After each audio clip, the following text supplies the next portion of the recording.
And he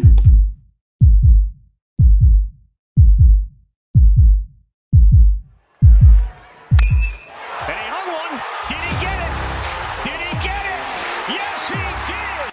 You are now watching the College Baseball Insider Show.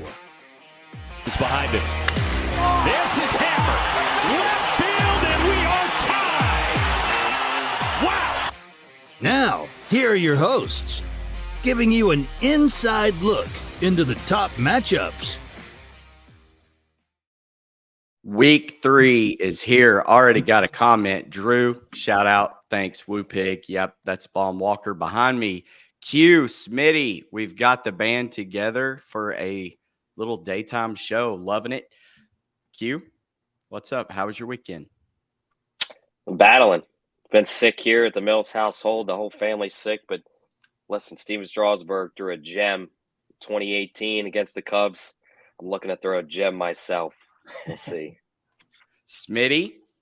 Well, I wouldn't be here at 1 p.m. on a Friday because I'd be at work, but I'm here. Where would you rather be? I'd rather be here with you two for sure. Now, I wish my daughter was feeling a lot better. Yeah, same thing in my house. My daughter's not feeling the best, so that's always tough. But I am here with the guys, so I'm excited to get some college baseball winners out there. All right, well, let's dive right into it.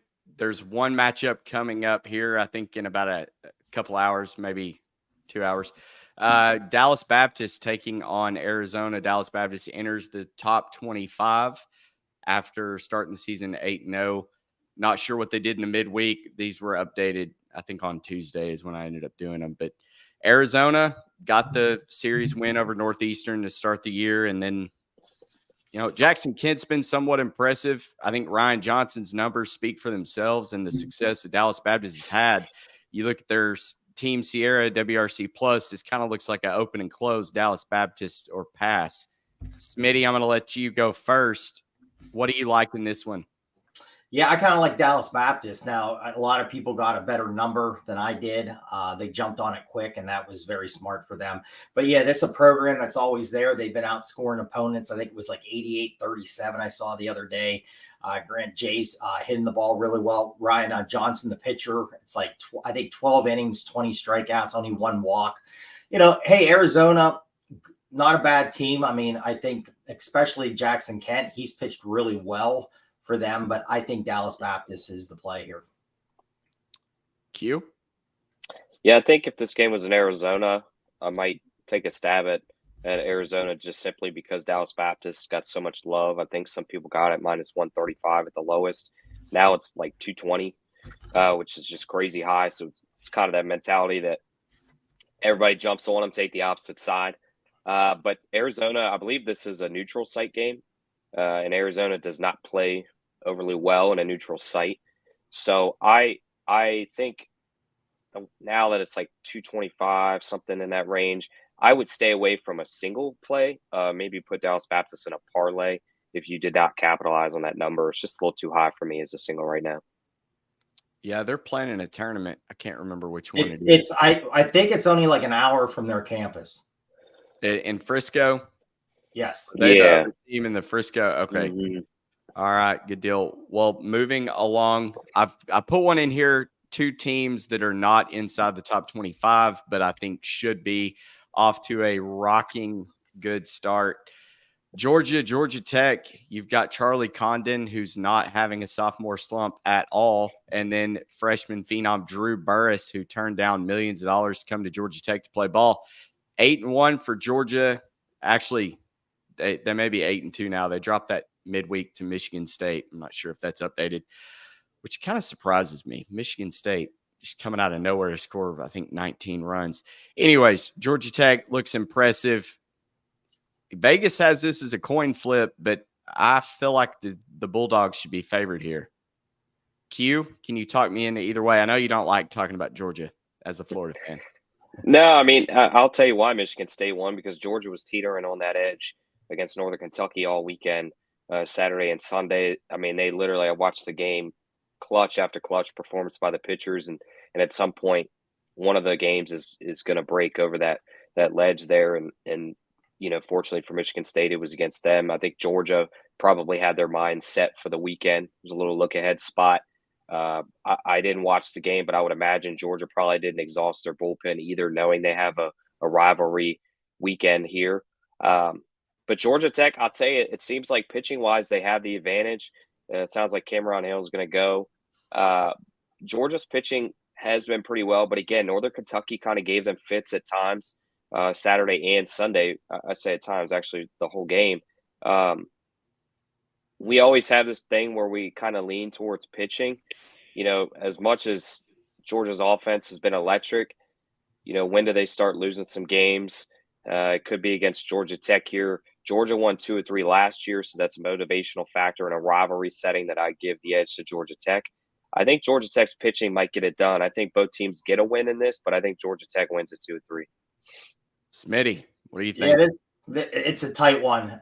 This is one, looking at our numbers, we had Georgia over there. I mean, the great thing about it is how many home runs could these kids hit, man? The guy from Georgia hit 3 against Michigan State the other night. So that's exciting to kind of keep an eye on to see how these guys play.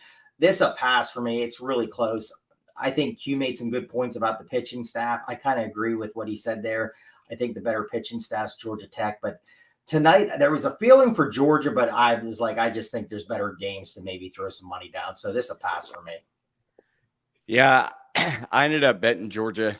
I feel like Charlie Goldstein has a little bit better of an edge than Cameron Hill, but we'll see. I mean, this is both are studs. One flip. Yeah, I slight lean on Georgia to the offense, which is never really how I handicap games. But I feel like SEC is going to flex. They want this RPI win. RVL, thanks for watching. It's a Vegas Classic. I think we figured out it was Frisco where they were playing at the Rough Riders Park. All right, the man with the Florida hat.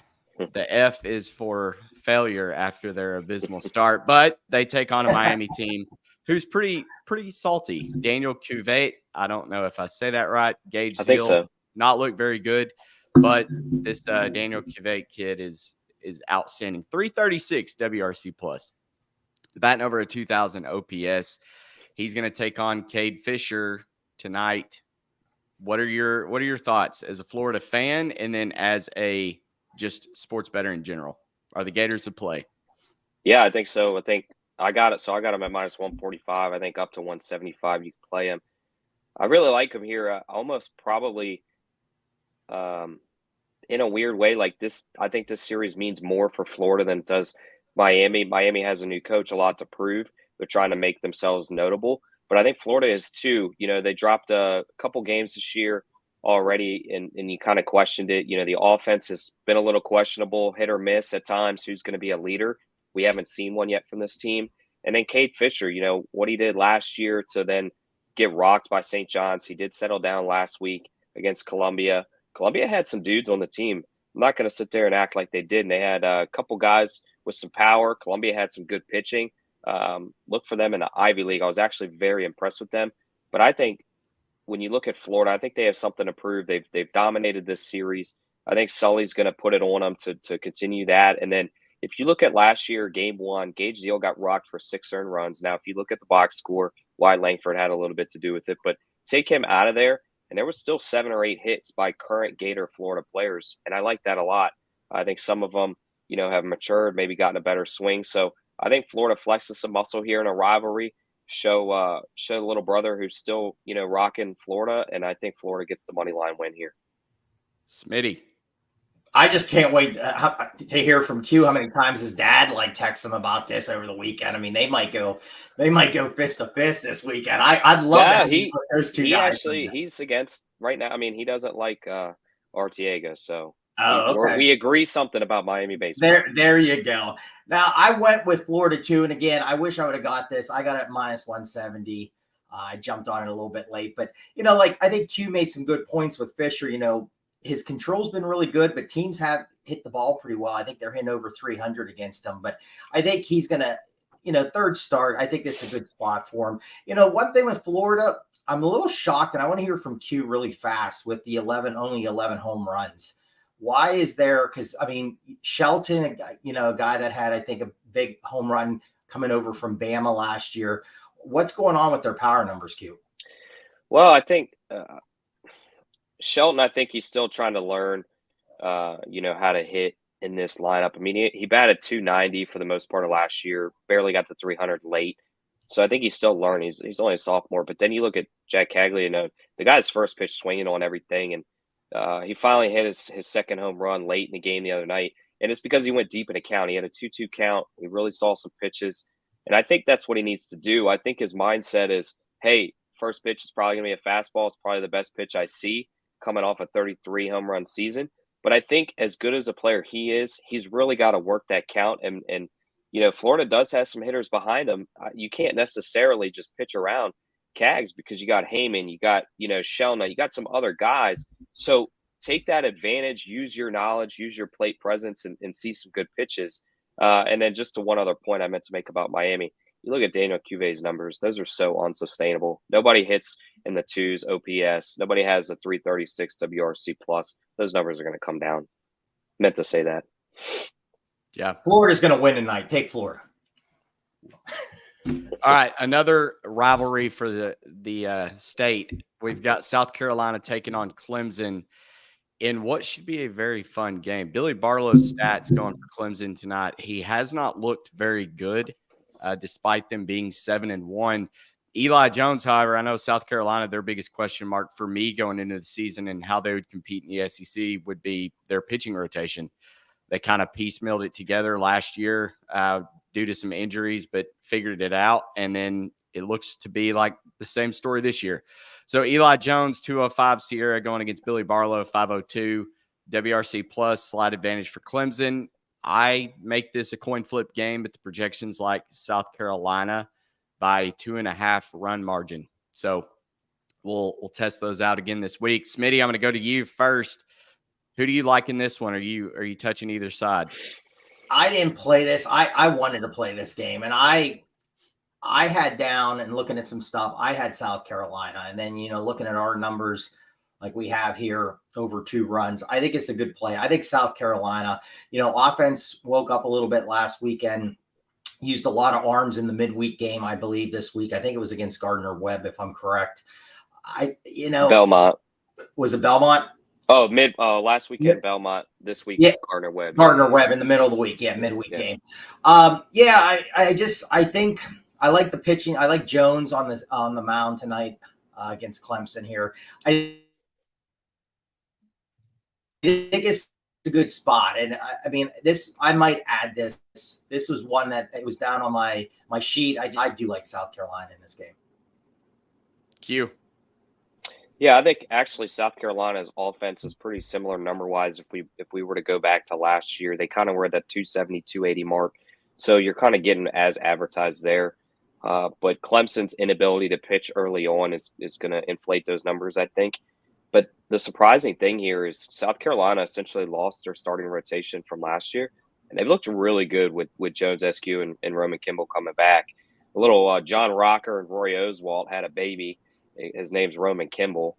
And I like him. I think the pitching – and this is a weird series. They play one game at each stadium and then one neutral. I think South Carolina gets it done at home. The place is going to be rowdy. I could see Clemson getting theirs at home. And the neutral site is Tristan Smith versus Eskew. I mean, I think South Carolina wins 2-1 here. Yeah, I think South Carolina wins 2-1 too. And we got into it a little bit on Johnny's show last night, but going back to how we used to handicap these series as a whole, I know there's not a series price, but what you can do is kind of pinpoint, okay, I think, for instance, South Carolina wins the series 2-1. Now let's figure out which game they're guaranteed to win or that we feel like they're guaranteed to win, and then which one are they going to drop, and then you can bet accordingly. So if South Carolina wins the first 2, I guess what I'm saying is you can go ahead and back Clemson if you still feel pretty strongly that they are going to walk away 2-1. Moving along, Indiana, Alabama. I think this one is a silently great matchup. Not known for 2 big baseball schools, but Alabama's playing really well right now behind TJ McCants, Gage Miller, and Justin LeBron. All guys batting over 200 WRC plus, around 1,500 OPS. Ben Hess, the pitcher, he is looking like a Friday night ace, like they did not skip a beat, losing Luke Holman. 0.86 ERA going against Braden Reisdorf, who has pitched well, but his stats don't really back that up. 365 on the Sierra, 562 on the ERA. Alabama has the advantage in pitching and bats. It's a 3.5 run line margin for the projection. So I think Alabama wins this one going away. This is my favorite bet on the board. I could make a case for the under as well, but Q, I'll go. Actually, I'm going to go to Smitty. Is your Indiana shirt came in yet? Guess what? I just looked it up. It was shipped. It's coming. I can't wait. But you know how hard this was? Because I'm on Bama too. You know how hard it was to put that bet in? Because Indiana, I love you. Please, if the school hears this, send me some more free merch. Come on, send it this way. I'd love to get it. So it killed me because I took them all last week against Baylor. 3-0 with them last weekend, but like you said, I like the pitching. A lot of transfer bats came on this team. They're hitting really well. Yeah, I did a little money line parlay with Central Florida, but I went Bama in this. I really like this Indiana team. Taylor's just a superstar, the outfielder, but Bama I think is a better team. Q. This is another neutral, isn't it? So I think it's another tournament. Yes, it is. They are, I believe, the other half of the Frisco. Yeah, I think it's the Frisco. Yeah. Man, I would have liked to seen this in a 3-game series. I think it would have been awesome for all three. But now I'm with you guys. I think Ben Hess, he's elite. This is his last year at Bama. He'll be somewhere else next year. So we could just start the poll to see where he's going to end up at. Probably LSU. Indiana, again, Reisdorf. The problem is you're pitching against Bama's best when you're throwing them, so that's tough. If this was a 3-game series, I'd probably mess with the line, try to still win. But nonetheless, I think Bama gets it done here. I think offensively they're the better team. Like Matt alluded to in an earlier matchup, I think Alabama kind of flexes the SEC muscle here. All right, moving along. UCSB is actually going to be traveling to Oregon now due to unplayable conditions at Santa Barbara. So this is a de facto home game for Oregon now. I'm not sure who will actually bat last. I assume it will still be UCSB, but this is a toss-up to me. UCSB started I guess preseason started to be like the mid-major darling that we all hoped that they would be, and then they dropped to the series to Campbell.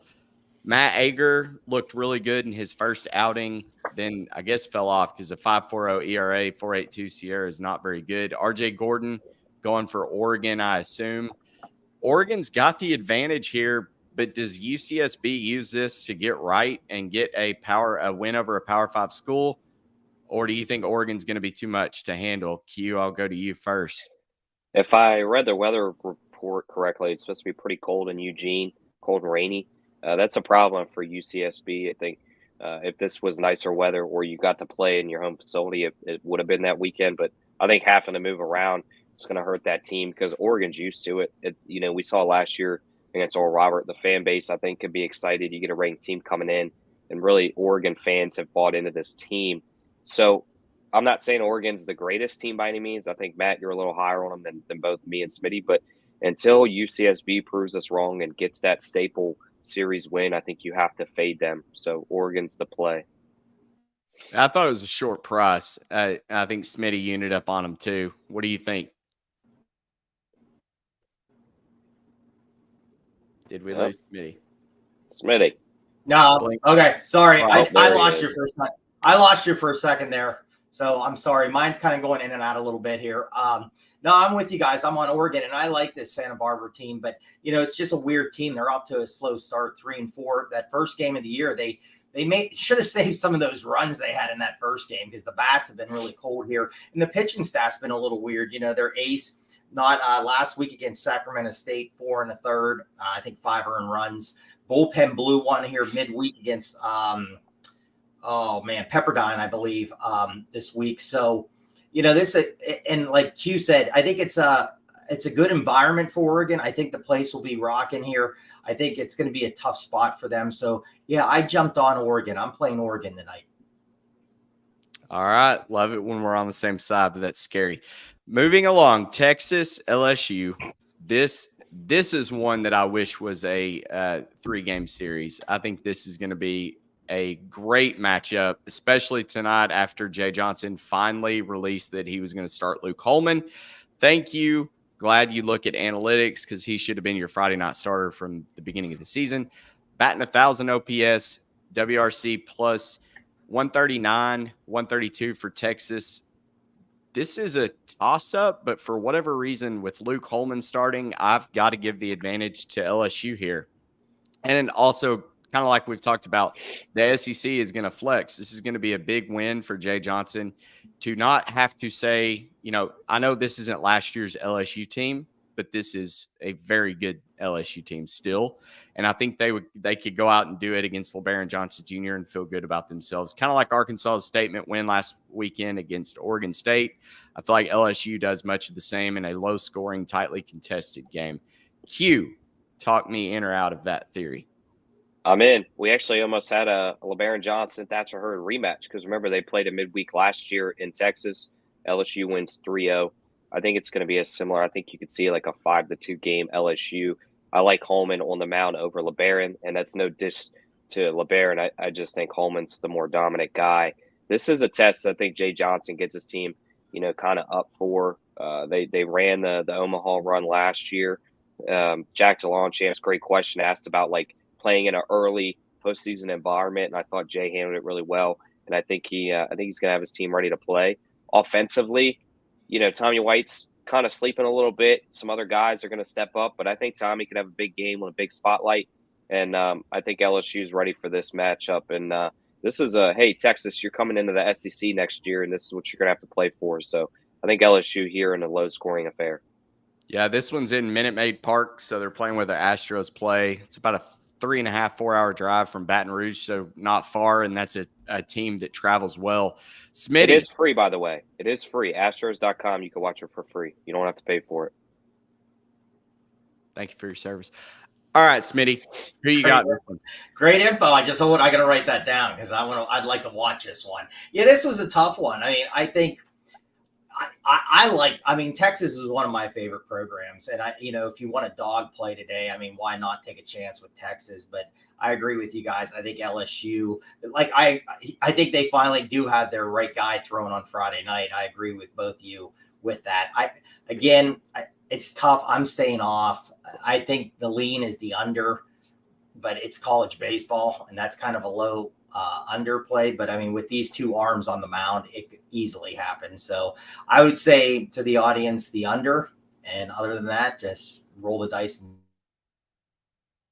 Yeah, this total opened what, 9? 9, yeah. That's a low total. I think, what did we get, 8.5 in Paul Skeens versus Rhett Lauder last year? And it was a dead under game. That was what, 2-1, I believe? Yeah.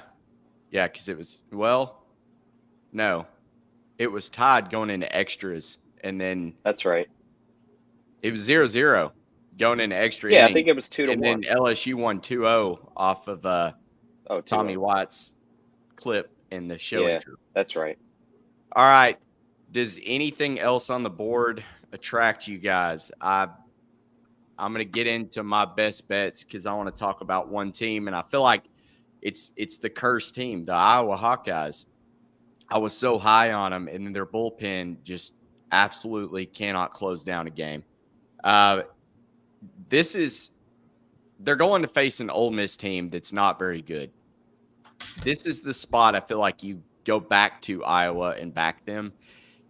They're getting plus 105 against a bad Ole Miss team. I feel like Brody Brecht is going to shut down Ole Miss's offense, and they're not going to be able to compete as far as what Iowa is going to be able to do. So give me the Hawkeyes. Going back up top, we'll go Alabama. Okay, can I ask you a question about that real quick? Yes. If you're Iowa's coach, do you pull Brody aside and you say you got to give me 7 because of how bad the bullpen's been? I think you do, especially in this is game. It too early? It's week 3. I think it just depends on how it's going because it would be good for Iowa's program to get a series win at Ole Miss. Yeah, they need Even it. if Ole Miss is bad, they're still 2 years removed from being the national champions. Well, you just beat an SEC team. is the Yeah. mindset. So it's going to help your RPI. You really need to get back some wins that were stolen from you, in my opinion. So I feel like this is the time to do it if you can. Yeah. I talked about it earlier. Alabama minus 180. I feel like this is going to be Crimson Tide all the way. I'm not going to be surprised if it's a 6-1, 6-2 game. South Carolina, again, with Eli Jones, minus 150 was a short price, in my opinion. Florida, 175. Like Q said, that's about as high as I wanted to play it. Oregon, minus 125. RJ Gordon going. I just feel like they've got the edge over UCSB's bullpen if they can keep it tight until then, get Ager out of there. LSU minus 160. Talked about it. Luke Holman. I'm riding with him over LBJ. Georgia minus 115. Charlie Goldstein going back to the pitching. I feel like Georgia's got the advantage today, even though I do think Georgia Tech takes one, if not two, of the games. Northern Kentucky. This is a line that I laughed. I mean, Missouri opened up, I think, minus 410. Missouri shouldn't be laying more than like minus 200 against anybody. Get off my Tigers. Northern Kentucky, the Norse, take them on the run line plus 4.5. This should be a very tightly contested game, and I don't think Missouri should lay that price against anybody. So fading that number, fading the Tigers. Coastal Carolina, Dallas Baptist. Dallas Baptist had gotten out to minus 220, a little too rich, so I put it in a parlay with Coastal. Dallas Bombers and the Coastal, Killer Bees? I need 40 runs out of those two teams combined. And then lastly, TCU. This is kind of the community play paired with A&M. Horned Frogs, Aggies, both should take care of business plus 116 in a parlay. Q, take it away. You already touched on Florida. I like this, not UFC, but UCF team. Oh, nice. That's my mistake. It's all good. UCF is really good. Ben Vespi, tomorrow's pitcher, is really solid as well, former Florida player. I like this offense. They, went on the road. They beat a Florida Atlantic team. They're undefeated. This is kind of a rivalry. It's weird to say, but South Florida's in Tampa, so it's not really a South Florida, and they like to jab at each other for that. But Central Florida rivalry here, I think they get it done at home. Auburn money line, I like this. Garrett Coe, I believe his name, is the best pitcher UConn has, but problem is he's got to go against Chase Alsop, one of the best pitchers in the SEC. Auburn's doing really well this year. They're hitting the ball. It's at home. I like this. We're all on the Texas A&M TCU. I threw in the old Matt and Q special here, Arkansas, Florida. Last year, Arkansas ruined that more often than Florida. Last week, Arkansas ruined it, not Florida. So let's try to bounce back here. Grissom, get your boys ready. I contemplated Arkansas minus 5.5, but I just, with the DraftKings run line issue, I just stayed away. And I don't know if Arkansas can win by that much. Seems like they beat really good teams, but they also lose to really bad. So that is a lean for me. That's not on here. And then Arizona State, Texas A&M over 10.5. I think we could bet 300 combined against Arizona State. Texas A&M's pitchers haven't played anybody. They've given up some runs. Arizona State's bats are good enough to be able to score 3 or 4. And I think Texas A&M might hang over 10.5 themselves. Oklahoma State coming off a bad loss. I think they can beat in that TCU Arkansas parlay. I think they can beat a bad Central Michigan team at home. And then I have another play that did make the board just due to a late addition. Indiana State Southern Miss under 11, played it for a half unit. Nico Mazza should be on the mound in Hattiesburg for Southern Miss. This is a big series for them. You get to play it at home. Indiana State lost a lot of pitching last year, but the guys that are there, I believe Pruitt's going to start tonight. I could be getting that wrong, but he's electric. And both offenses, you look at their WRC plus, you look at their batting average, their on base percentage, some other stats. They're not hitting that well. So I think this is a pretty low-scoring affair for a Friday night in Hattiesburg.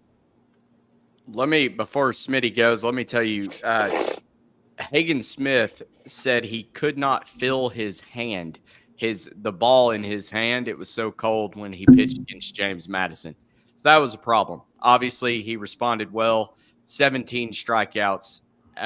We just absolutely struck out everybody. I feel like the whole weekend last weekend, it was awesome. Ben Bobby has mono, Dave Van Horn said, and then Parker Coyle ended up getting sent home because he had stomach bug pretty bad. So hopefully we can get everybody healthy. Still missing Peyton Stovall. He's going to be our leadoff guy. He's about 2 weeks out. So anyways, there's your hog report. Smitty, take it away. All right. I am not on East Carolina, so I don't know why that's there, but that's okay. Go Pirates, though. But that is I didn't delete it. I'm sorry. That's okay. Not a problem. That's not a Maybe play. that's foreshadowing. You Well, got him if at 135. That's great. And that would have been, I think that's a great number, too. I can't remember what I saw, what they were today, but that Minus was 500. You're right, minus 300. Yeah, I got it real early, everybody. If you real can early. get minus 135, take Real it. Insider early. trading. I jumped on it. I knew it was going to skyrocket. That's why I'm on this show. Now, hey, let's go Florida. You know, again, I wish I would have got it a better number. I just think they're a better team. I think they're going to finally show up here. I went a little mid-major money line parlay there, Campbell and the Killer Bees out of Coastal Carolina. I went with them a lot last weekend in some parlays. They're really starting to hit the ball. I like that. Central Florida. Hey, Q, great used car salesman. He got me on this team last weekend. I got a winner there. I saw he was on it again. I'm like, I'm going back with my guy here. Let's match him up. And again, Bama, I'm so sorry, Indiana. I still love you. You're my team, but I'm going Bama. Let's match them up. Oregon, we already talked about. I like them tonight. TCU, Texas A&M. I like this Texas A&M team, but Q made some good points. We have to see what their staff can do.